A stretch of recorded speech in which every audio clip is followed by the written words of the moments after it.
fármaco, los grupos que vamos a ver.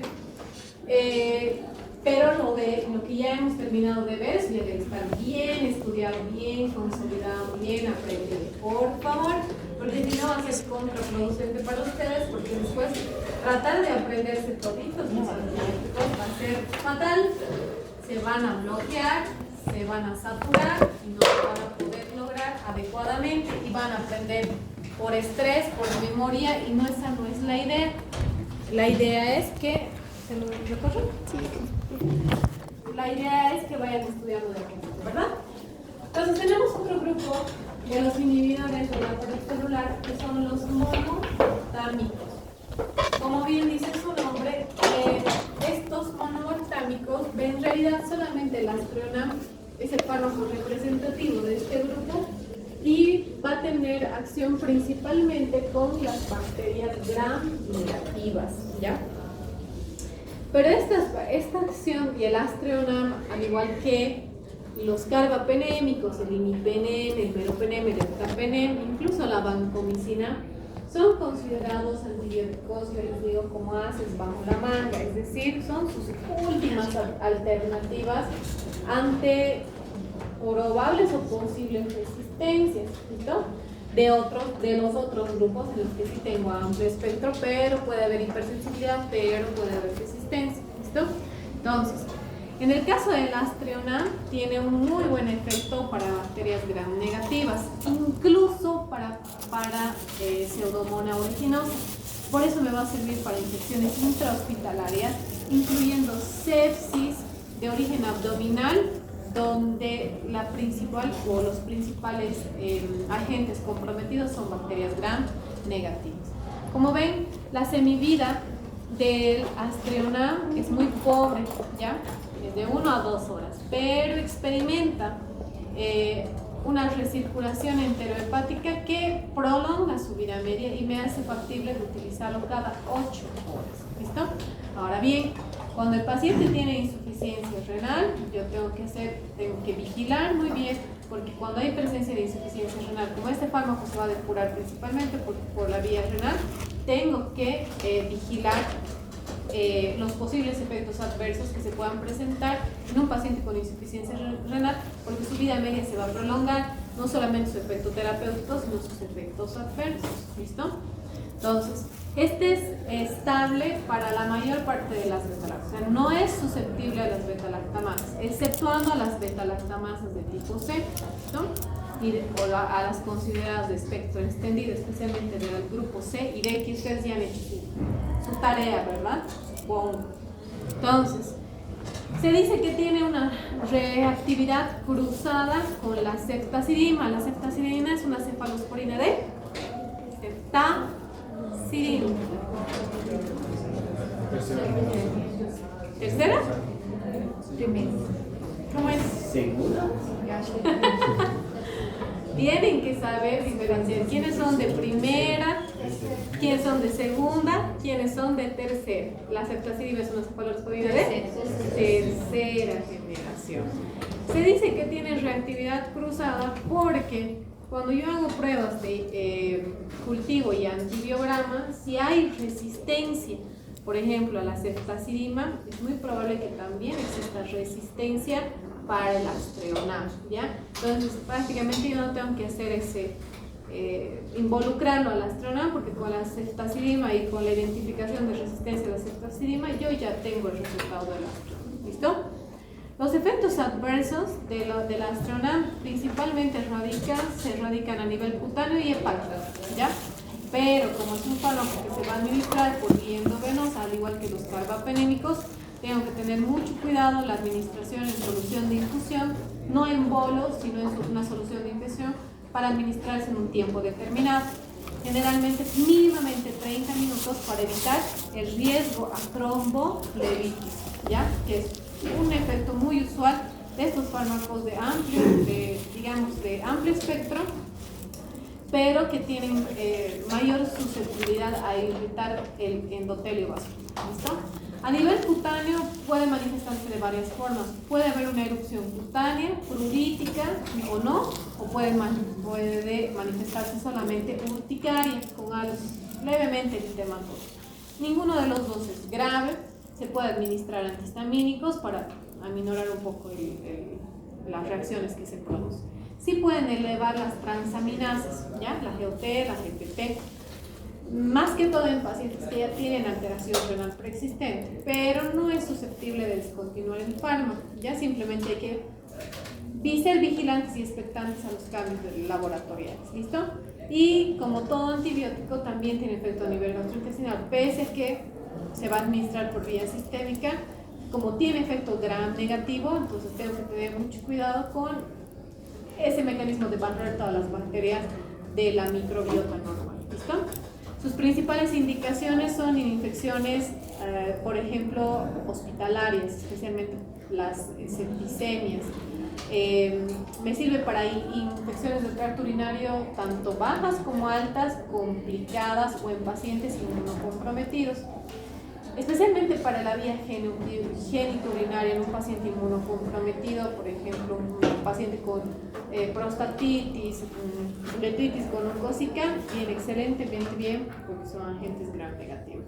No es de primera línea para meningitis, pero es una alternativa cuando estamos hablando de, no sé, por ejemplo, resistencia o algún mecanismo que me impida utilizar cefalosporinas o un efecto adverso grave a las cefalosporinas que se haya podido dar en mi paciente esté con insuficiencia renal y no pueda administrar cefalosporinas, ¿listo?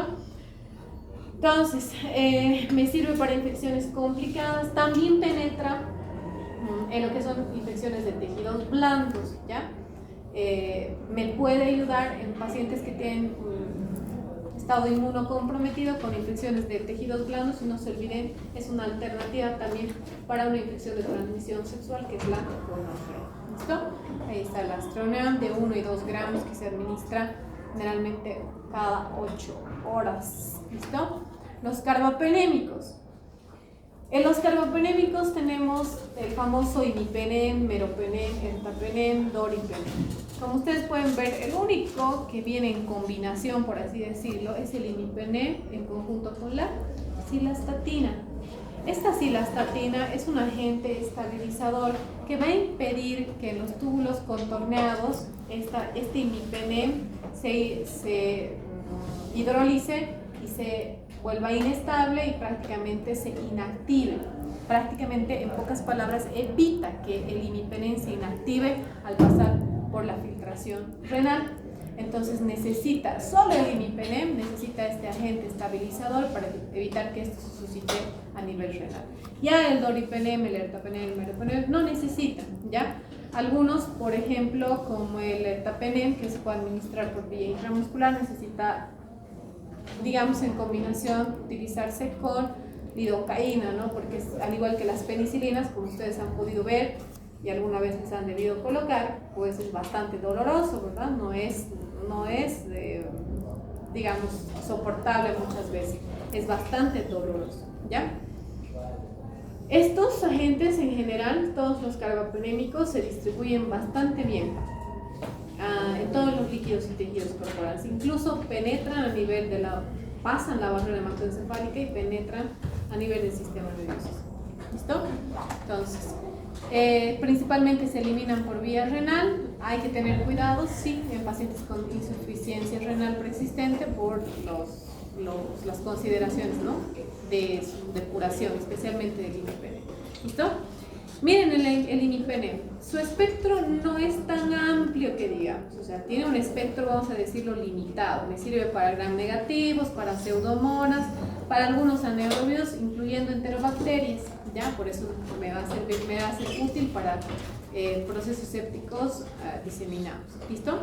Pero no sirve para otro tipo de bacterias, incluyendo la Clostridium difficile. Para esto, por ejemplo, yo voy a utilizar a la vancomicina, que va a ser uno de los fármacos representativos de los lipopéptidos, que va a ser más bien de elección para erradicar la Clostridium difficile, ¿ya? Eso es lo que les mencionaba del imipenem, que lamentablemente solito el imipenem puede ser inactivado a nivel de los túbulos contorneados renales por unas enzimas que son deshidropeptidasas y pueden inactivar prácticamente el imipenem. Por eso necesito este agente estabilizador, que es la cilastatina, para impedir que se produzca esto, ¿ya? Generalmente esta tiene una acción, como hemos dicho, tanto gram positiva como gram negativa, pero tiene una mejor acción para bacterias gram negativas, ¿ya? Ahí está el doripenem, por ejemplo, que se puede administrar 500 miligramos por vía endovenosa en infusión, nunca en bolo por el riesgo a tromboflebitis, ¿listo? Y el meropenem. Ya el ertapenem casi siempre, ese es el único que no tiene espectro antipseudomónico de los 4, ¿ya? Pero sí se puede administrar por vía intramuscular y a este se le debe añadir lo que es la lidocaína para evitar el dolor en los pacientes. En general, todos estos agentes se pueden utilizar para infecciones multiresistentes, severas, complicadas. Una infección intrahospitalaria. ¿Cuáles son los gérmenes típicos a nivel intrahospitalario, por ejemplo?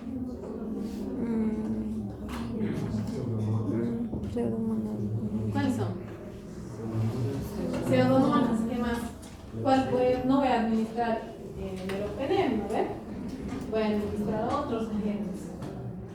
Perdón, ertapenem, que no tiene efecto antipseudomonas. ¿Qué cosas te están haciendo? Escribiendo. No suelo, de verdad, revisar. Pero, ¿qué están haciendo? ¿Ahorita? Sí. En la clase.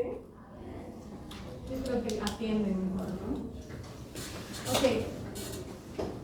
Entonces, no suelo, yo, la verdad es que digo, que cada uno quiere aprender, pero hoy sin mimetizar, no creo. Entonces, para infecciones multiresistentes, ¿listo?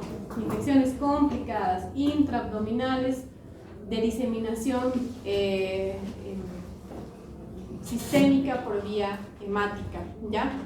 Se ha visto que también se puede utilizar lo que se denomina la neutropenia febril asociada a una aminoglucosa, pero tengo que tener mucho cuidado porque este fármaco se va a filtrar o se va a eliminar principalmente por vía renal. Bueno, todos estos. Y los aminoglucósidos son agentes nefrotóxicos por excelencia, así que debo de tener el cuidado pertinente para evitar esa reacción que se va a producir, digamos, disminución de la filtración glomerular que produce el aminoglucósido y retención del fármaco, en este caso de los carbapenémicos, que potencien estos efectos adversos. Como todo agente antibiótico terápico, pues va a tener efectos gastrointestinales. Este puede producir náuseas, puede producir vómitos, puede producir diarrea, que es lo más habitual, lo más común y lo que más se va a repetir. ¿Qué es lo que tengo que cuidar? Puede haber reacciones pruritíticas o reacciones eritematosas, como ustedes ven, ya un poquito más severas, ¿no? Especialmente miren, a nivel de los párpados, a nivel cutáneo. Generalmente solamente se sitúa o en el tórax o a nivel de las extremidades. ¿Cuándo me preocupó? Cuando ya se disemina o se consolida ya de nivel generalizado, ya en tórax y extremidades, ¿ya? Y ojo, mucho cuidado con los efectos que tienen a nivel de los vasos sanguíneos, porque igual puede producir tromboflebitis, por eso se administra en infusión continua, ¿listo? Los glucopéptidos. En el caso de los glucopéptidos, tenemos a la vancomicina como fármaco representativo. Esta vancomicina es un agente especial para lo que son bacterias gram positivas, ¿ya? No se olviden que la mayor parte de los antibióticos tienen un efecto nocivo para las bacterias de la microbiota gastrointestinal y estas bacterias de la microbiota normal evitan que bacterias complicadas como la Clostridium difficile colonicen esta y lamentablemente me pueden llegar a producir incluso una perforación gastrointestinal. Entonces, esta vancomicina es un agente que también va a pertenecer al grupo de inhibidores de la pared celular, pero lo hace de una manera distinta, ¿ya? Habíamos visto que los betalactámicos compartían este mecanismo de acción de inhibición de la pared celular por esta inhibición del proceso de transcriptación. La vancomicina también es un inhibidor de la pared celular, sin embargo, ¿ya? Es esto lo hace por una reacción distinta. Hay un cambio en los aminoácidos en la que inhibe prácticamente a una enzima que es la transglucosilasa, que es la encargada de promover la secuencia de aminoácidos, ¿ya? En este caso, lo usual es que la secuencia de aminoácidos para formar la pared polipeptídica son de alanina. ¿Qué es lo que pasa al inhibir esta transglucosilasa? Prácticamente se inhibe este proceso y se altera el sitio de unión de D-alanina y se la cambia, por ejemplo, una D-alanina por un D-lactato. Y esta conformación de alanina por D-lactato hace inestable al peptidoglucano, y esta inestabilidad hace que se interrumpa o se altera lo que es la pared celular. ¿Listo? Como bien les había dicho hace rato, es únicamente utilizado para bacterias gram-positivas. Tiene muy poco efecto, de hecho nulo, escaso, nulo efecto para las bacterias gram-negativas, y también tiene efecto para estafilococos, especialmente los resistentes a la ampicilina, que son los que mayormente me van a producir lo que son endocarditis bacterianas. Entonces, va a ser otra indicación para los cuales yo voy a utilizar. Eso es lo que les mencionaba. Cuando utilizo un determinado tipo de antibióticos, por ejemplo, los que me han mencionado acá en la pizarra de las penicilinas, la pared o la microbiota normal se altera, y al alterarse la microbiota normal es más susceptible a que ese tracto gastrointestinal se colonice por bacterias complicadísimas, como es la Clostridium difficile. Para esto, yo puedo llegar a utilizar la vancomicina, y me viene excelentemente bien la vancomicina por vía oral. Esta vancomicina por vía oral penetra muy pobremente y tiene una pésima biodisponibilidad. Pero aquí eso me sirve mucho. ¿Por qué? Porque al no absorberse, al no ir al torrente sanguíneo, al no tener una biodisponibilidad adecuada, la mayor parte del fármaco actúa principalmente a nivel del tracto gastrointestinal. Entonces va a hacer que se elimine esta bacteria y se pueda restablecer la flora bacteriana. Ojo, esta bacteria es muy complicada de tratar. Prácticamente cuando se la detecta es porque ya hay una complicación, ya hay una perforación gastrointestinal, entonces hay que ver de tratar con vancomicina, ¿no? Sus dosis generalmente 500 miligramos cada 6 horas. Por vía endovenosa, lógicamente, la biodisponibilidad cambia. La biodisponibilidad es mucho mejor y de hecho tiene incluso la posibilidad de penetrar a nivel de la barrera hematoencefálica y penetrar en el sistema nervioso. ¿Okay? Pero su penetración es muy poca. ¿Ya? Para aumentar la penetración, en caso de yo requerir utilizar en una infección meningea, por ejemplo, yo tengo que utilizarla en combinación con un agente, una cefalosporina de tercera generación, por ejemplo, una cefotaxim, una ceftriaxona, para aumentar la penetración por su barrera hematoencefálica. Estas son las dosis en paciente adulto, 30 a 60 miligramos por kilogramo por día. Estamos hablando de dosis kilopeso día. En paciente adulto igual se crea. ¿Listo? Como ven, es 1 gramo en infusión en 1 hora. No puedo administrar en polo por el riesgo a la alteración en el paso sanguíneo, la tromboflebitis que puede haber. Ya en pacientes pediátricos, la dosis es esta, 40 miligramos por kilogramo por día, distingue de 3 o 4 horas. ¿Ya? La mayor parte de la vancomicina se va a eliminar por filtración glomerular, así que tengo que tener en cuenta que si mi función renal de mi paciente está alterada, la mayor parte del fármaco no se va a filtrar, no se va a eliminar, por lo tanto voy a potenciar efectos adversos que pueden ser muy notables en relación a la nefrotoxicidad y a la ototoxicidad. Entonces, ¿cuándo va a haber mayor probabilidad de nefrotoxicidad? Cuando ya hay alteración renal preexistente. Como una de las indicaciones, además de la vancomicina, de manera profiláctica, se les administra administra a los pacientes que están realizando diálisis, generalmente después de cada sesión, desde 1 gramo hasta 500 miligramos después de cada sesión. ¿Ya? Sabemos que estos procesos son los más sépticos posibles, pero siempre se administra de manera profiláctica para evitar este riesgo de diseminación bacteriana o séptica. ¿Ya? Otros usos clínicos, como les mencionaba, como me sirven para estafilococo resistente a la amoxicilina, me va a servir para endocarditis infecciosa. Aquí yo lo voy a asociar a la gentamicina, pero ojo, cuando estoy hablando de gentamicina estoy hablando de un agente aminoglucósido.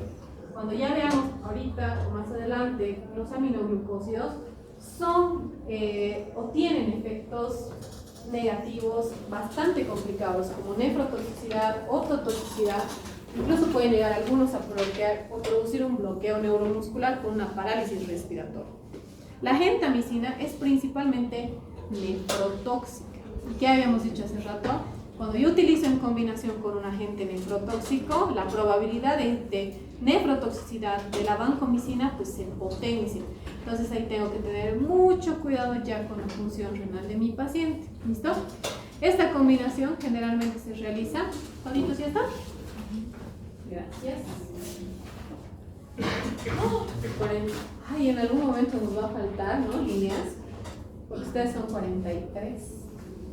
Solamente hay 42. Voy a tener que aumentar. Gracias.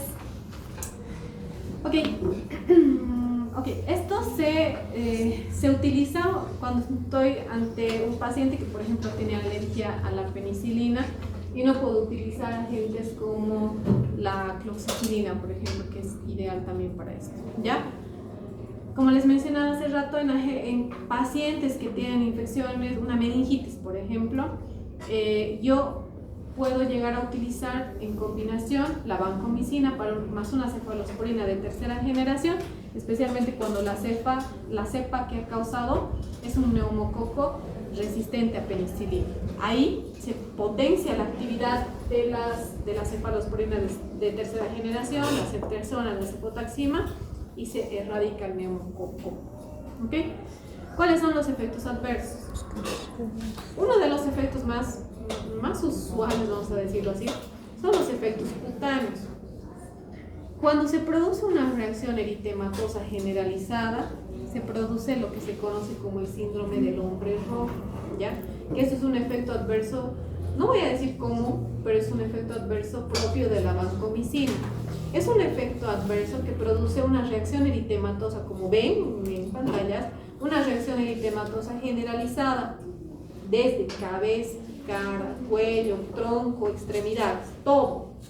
No es mortal, no es de gran preocupación, porque se puede llegar a tratar con antihistamínicos, incluso administrando antihistamínicos por vía endovenosa, como la difenhidramina, el dimedrinato, en bombitas de infusión, y va aminorando, va bajando. ¿Listo? ¿Qué es lo que yo tendría que cuidar en todo caso? Son las reacciones producidas a nivel renal y las reacciones producidas a nivel de los oídos, ¿ya? No solamente del oído, sino también puede producir reacciones a nivel del equilibrio. Por eso se denomina ototoxicidad. ¿Cuándo se produce eso? Cuando ya utilizo con otro agente que tiene estas mismas características. Entonces hay que tener mucho cuidado cuando yo utilizo en combinación con aminoglucósidos, porque se potencia el efecto nefrotóxico, se potencia el efecto ototóxico, produciendo alteración de la agudeza auditiva y alteraciones del equilibrio en mi paciente. Obviamente estos pacientes, para llegar al uso de vancomicina, seguramente requieren que mi paciente esté internado, ¿no? Entonces, pero cuando deambule, cuando haga sus actividades o mínimas actividades, tengo que tener el cuidado pertinente, ¿ya? Muchas veces a las primeras dosis presenta picos febriles, ¿ya? Es normal. La cosa es que se puede manejar con AINES, pero no debe prolongarse más de 3 días, ¿ya? Que es uno de nuestros indicativos. Listo. Eso sería en relación a los glucopéptidos. ¿Cómo vamos? Con dolor precordial. Con dolor precordial. ¿Cómo vamos entonces? tiempo. Tenemos tiempo todavía, ¿no? Ya, listo. Ahora nos vamos a otro grupo. Ya hemos dejado de lado a todos los que inhiben a la pared celular. Ahora nos vamos a ir a los que inhiben a la síntesis de las proteínas. Estos, en la mayoría, son agentes bacteriostáticos. En cambio, los inhibidores de la pared celular eran agentes bactericidas. Pero, va a haber algunos de estos, como los aminoglucósidos, que a dosis altas pueden llegar a tener acción bactericida. ¿Listo? Vamos a ir viendo un poquito. ¿Ya? Para entender la clasificación principalmente de los inhibidores de la síntesis de proteínas, yo tengo que saber que el ribosoma bacteriano tiene dos subunidades. Una subunidad grande y una subunidad pequeñita.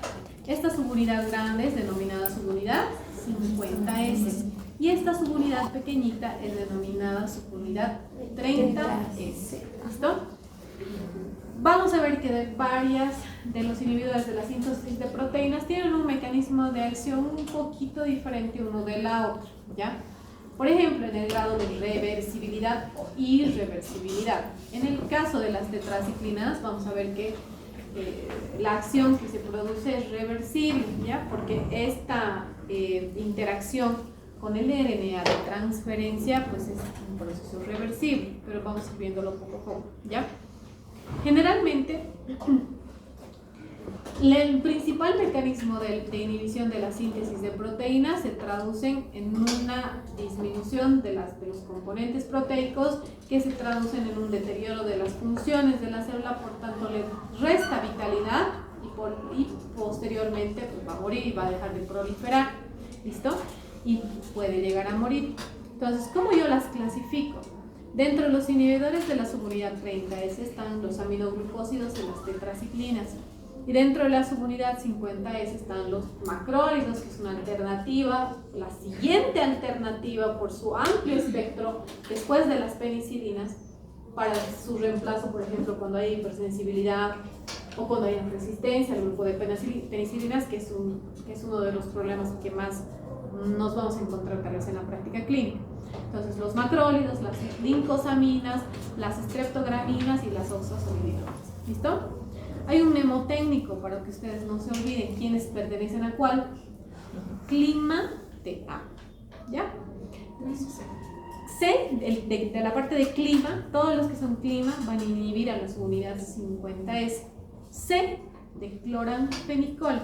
Este cloranfenicol viene del grupo de los fenicoles.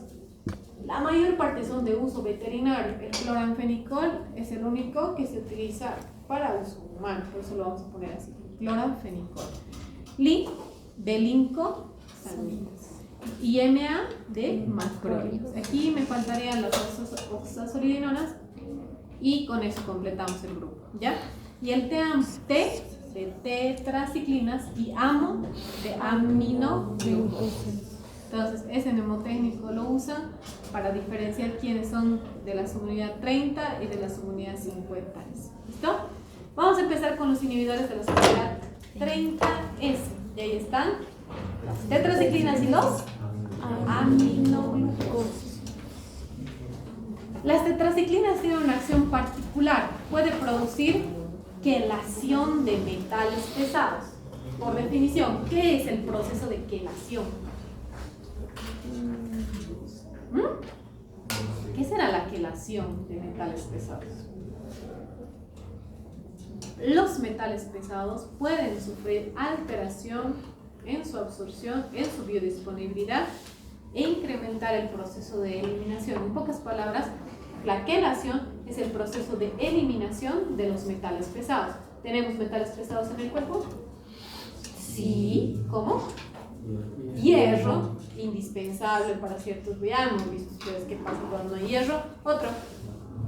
Magnesio, perfecto. Otro.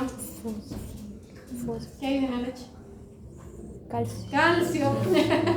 Entonces, tengo que tener mucho cuidado con ciertos alimentos y ciertas situaciones que necesita y va a requerir mis tetraciclinas para garantizar una absorción y una biodisponibilidad adecuada. Vamos bien. El mecanismo de acción de estas tetraciclinas va a compartir con muchos inhibidores de la síntesis de proteínas, son bacteriostáticos, es decir, inhiben la síntesis y la proliferación de bacterias. No tienen acción bactericida, pero sí son de amplio espectro, ¿ya? Como pueden ver, me sirve para bacterias gram positivas, gram negativas, anaerobias, clamidias, micoplasmas, incluso para rickettsiosis, que no todos los antibióticos tienen este aspecto. Las rickettsiosis principalmente son bacteremias producidas principalmente a través de un vector como las garrapatas. La mayor parte de las rickettsiosis son repartidas por todo el mundo y aquí es la más probable que pueda darnos es la clásica fiebre de las montañas rocosas ¿sí? ¿Yes? Ya, con esto termino, ¿ya? La fiebre de las montañas rocosas que se da principalmente en América Latina, ¿ya? Les explico el mecanismo de acción y les doy paso. Un minutito me voy a tardar. Ok, hemos dicho que inhibe la síntesis de proteínas. Aquí vamos a actuar sobre la subunidad 30S. ¿Listo? Ok. En la subunidad 30S, estas se van a unir de forma reversible. ¿Listo? El ribosoma bacteriano tiene lo que son el RNA de transferencia, que es prácticamente el sitio del receptor donde la cadena polipeptídica se va a traducir hacia la cadena de aminoácidos gracias a la RNA de mensajero, para que se traduzca en distintos polipéptidos, ¿verdad? ¿Qué van a hacer las tetraciclinas? Prácticamente va a alterar el sitio receptor de este RNA de transferencia, impidiendo la adición que tiene que llegar a producir el RNA mensajero para producir nuevos polipéptidos, nuevos aminoácidos. Por lo tanto, no va a generar la síntesis de proteína adecuada y la va a hacer a la bacteria mucho más inútil, mucho más desprovista de componentes proteicos que son parte funcional o importante estructural para la funcionalidad adecuada de la célula. ¿Listo? Entonces, al bloquear este RNA de transferencia, yo bloqueo los polipéptidos que son ensamblados gracias al RNA mensajero. ¿Listo? Ok, aquí nos vamos a quedar. Ya voy a dar paso a las dos personitas. Voy a desconectarme de aquí.